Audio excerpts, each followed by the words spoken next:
मोदी जी ने देश के अमृत काल के फाउंडेशन रखने की दिशा में जिस विजन और रोड मैप के साथ काम किया है, उसी रोड मैप को चरितार्थ करता हुआ यह बजट आदरणीय निर्मला सीतारमण जी ने पेश किया है और भारत को 2047 में विकसित राष्ट्र बनाने का रोड मैप कैसा होगा, किस स्ट्रैटेजी, किस रणनीति के तहत हम आगे बढ़ेंगे आने वाले 2 दशकों में, इसके लिए रोड मैप जुलाई के पूर्ण बजट में वो प्रस्तुत करने जा रही हैं।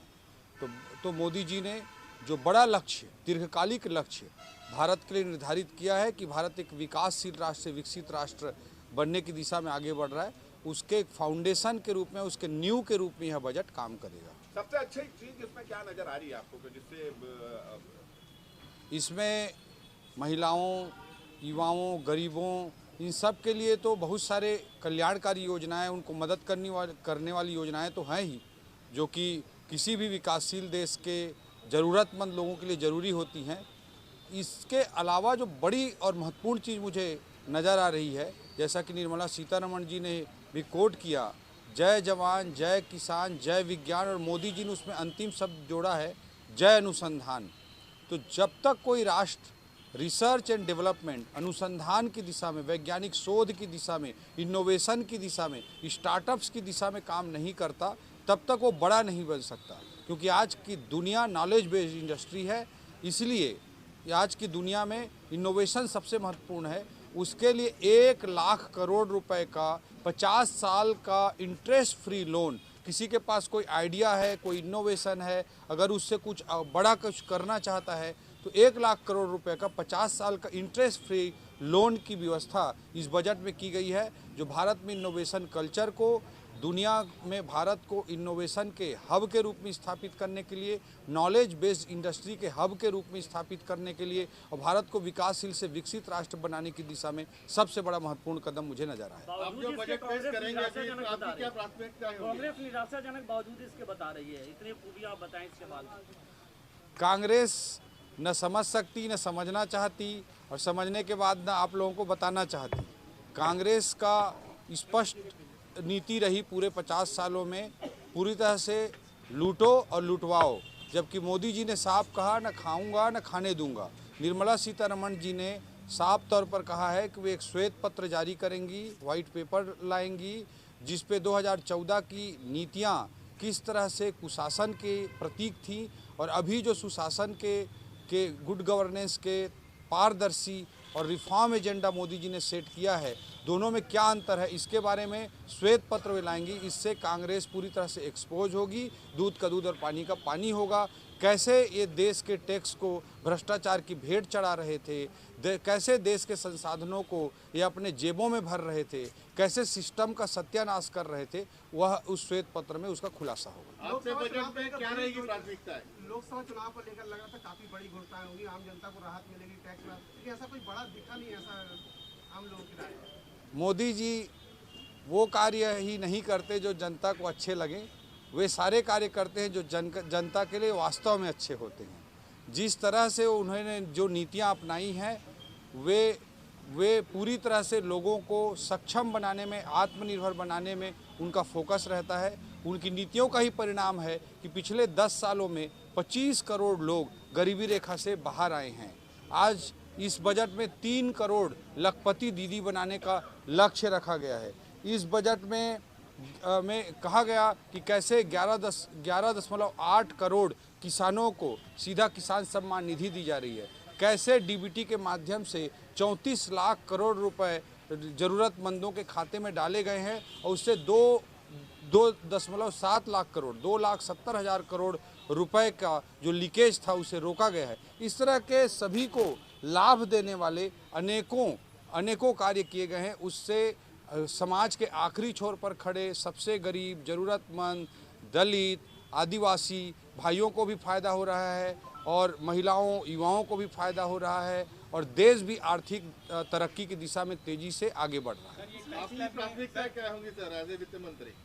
बहुत सारी चीज़ें आज मैं नहीं बता सकता आपको, लेकिन हमारे पूरे सरकार की सबसे बड़ी जो प्राथमिकता है वो निश्चित रूप से मोदी की गारंटी है। मोदी की गारंटी हमने अपने संकल्प पत्र में घोषित किया था, और उसी के अनुरूप निश्चित रूप से हमारे बजट का एक महत्वपूर्ण हिस्सा उस पर समर्पित होगा। और निश्चित रूप से आने वाले समय में दीर्घकालिक रूप से छत्तीसगढ़ किस दिशा में कैसे विकास करेगा, छत्तीसगढ़ को कहाँ पहुँचना है, किस चीज़ में हमको उसे आगे लेकर के जाना है, 2047 में भारत विकसित राष्ट्र बनने जा रहा है, उस दौड़ में छत्तीसगढ़ किसी कुशासन जैसे 5 साल चला उससे पीछे न छूट जाए, उसका एक रोड मैप, क्या रिफॉर्म एजेंडा होंगे, उस पर भी हमारा फोकस इस बजट में होगा। महागठबंधन योजना गेम चेंजर साबित हुई थी जब विधानसभा चुनाव था, और अब लोकसभा चुनाव के पहले उस योजना का लाभ मिलने जा रहा है, इसका कितना प्रभाव पड़ेगा? महतारी वंदन योजना हमारे लिए राजनीतिक विषय मात्र नहीं है, हमारे राजनीतिक एजेंडा मात्र नहीं है, बल्कि ये छत्तीसगढ़ की माताओं बहनों के सशक्तिकरण की दिशा में हमारा सार्थक प्रयास है।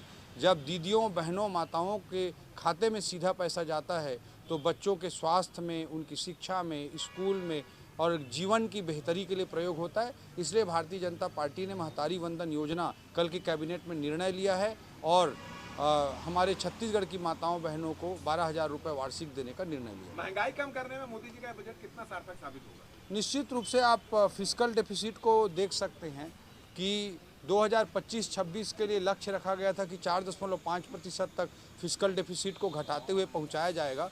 उस रोड मैप पर परफेक्टली मोदी जी की सरकार चल रही है। बजट का साइज इस तेज़ी से बढ़ रहा है।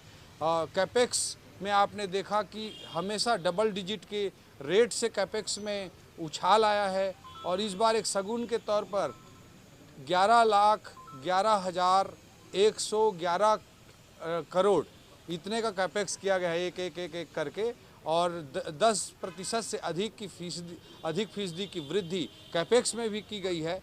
और फिस्कल इतने बड़े बड़े स्कीम लाए गए हैं और उसके बाद भी फिस्कल डेफिसिट को 2025-26 तक 4.5% तक रखने के रोड मैप पर परफेक्टली मोदी जी की सरकार चल रही है। इस बार फिस्कल डेफिसिट 5.1% इस बार का है।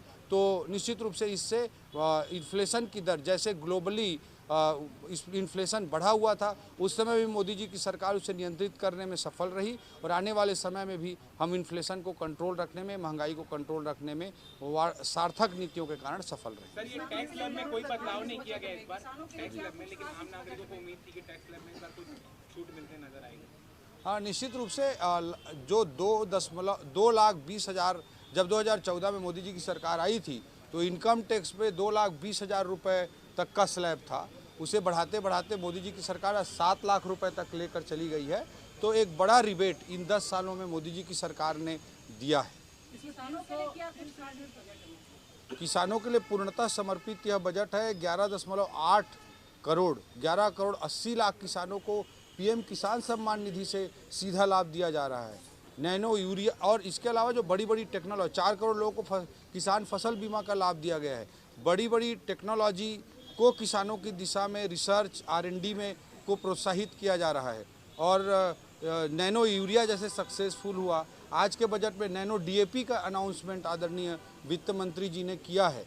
इसके अलावा जो अलाइड सेक्टर हैं उसमें एक बड़ा क्रांतिकारी कदम इस बजट में उठाया गया है कि फिशरी मत्स्य पालन का जो कार्य है उसके लिए एक सेपरेट डिपार्टमेंट खोलने की बात, एक नया मंत्रालय उसके लिए बनेगा और फिशरी जो कि आर्थिक रूप से छत्तीसगढ़ में भी गांव-गांव में हम महसूस करते हैं कि आर्थिक रूप से मत्स्य पालन करने वालों को काफ़ी बड़ा लाभ हो रहा है। उसके लिए सेपरेट डिपार्टमेंट होगा, फोकस्ड एफर्ट होगा ताकि मत्स्य पालन को, ब्लू रिवॉल्यूशन को एक नई ऊंचाई पर पहुंचाया जा सके। इस तरह के अनेकों कदम किसानों की दृष्टि से उठाए गए। 1 करोड़ घरों को 300 यूनिट मुफ्त बिजली की भी बात देगी, क्या क्राइटेरिया होगा, किस तरह से?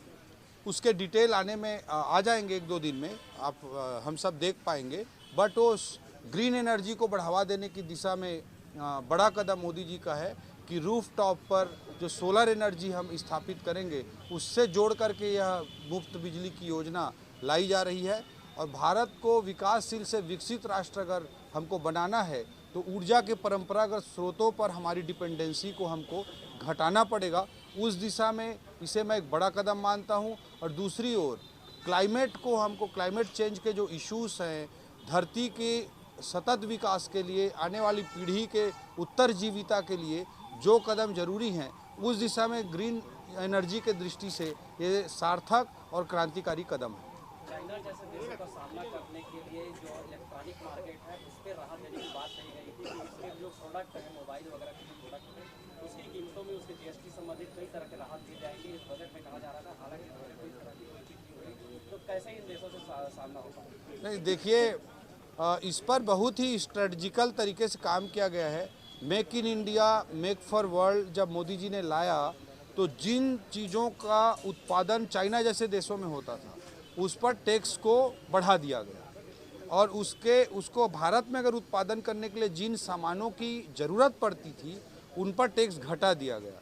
इससे आगे बढ़ते हुए अप्रैल 2020 में इलेक्ट्रॉनिक के सेक्टर में PLI production linked incentive scheme Modi ji की सरकार ने लॉन्च किया, जिस पे 6 से 8% का एडिशनल प्रॉफिट के लिए प्रावधान किया गया, उनको सीधा वित्तीय सहायता दी जाती है। इसके कारण पिछले 3-4 सालों में मोबाइल प्रोडक्शन के मामले में, इलेक्ट्रॉनिक मैन्युफैक्चरिंग के मामले में भारत दुनिया का सबसे तेज़ी से विकसित होता हुआ देश है और हम सेकेंड लार्जेस्ट मोबाइल प्रोड्यूसर आज की तारीख में बन चुके हैं। एप्पल के फ़ोन अब मेड इन चाइना नहीं आते, वो भारत में बनने लगे हैं। तो ये मोदी जी के PLI scheme, make in India, made for world के जो पॉलिसीज़ है उसी का प्रमाण है। आने वाले समय में और बड़े मैन्युफैक्चरिंग हब के रूप में। दोस्तों, आपको यह हमारे वीडियो कैसे लगा और आप पूरे छत्तीसगढ़ में कौन सा जिला, गांव या तहसील से यह वीडियो देख रहे थे, कमेंट बॉक्स में कमेंट कर बता दीजिएगा, ताकि आपके गांव शहर जिले की खबर हमेशा आप तक पहुंचाते रहेंगे। इसके लिए जल्द ही आप हमारे चैनल को सब्सक्राइब कर लीजिए, ऑल नोटिफिकेशन को दबा दीजिए, ताकि हमारे इसी तरीके से इन्फॉर्मेशन वीडियो आप तक जल्द पहुँच सके और इस तरीके से सरकार की नई योजनाएं जुड़े और वीडियो आप तक जल्द आप तक पहुंच सके। ठीक है, तो यही आप चैनल को सब्सक्राइब कर लीजिए, ऑल नोटिफिकेशन को दबा दीजिए। ठीक है दोस्तों, यही सब बताने वाला था। चलिए, जय हिंद, जय वंदे मातरम।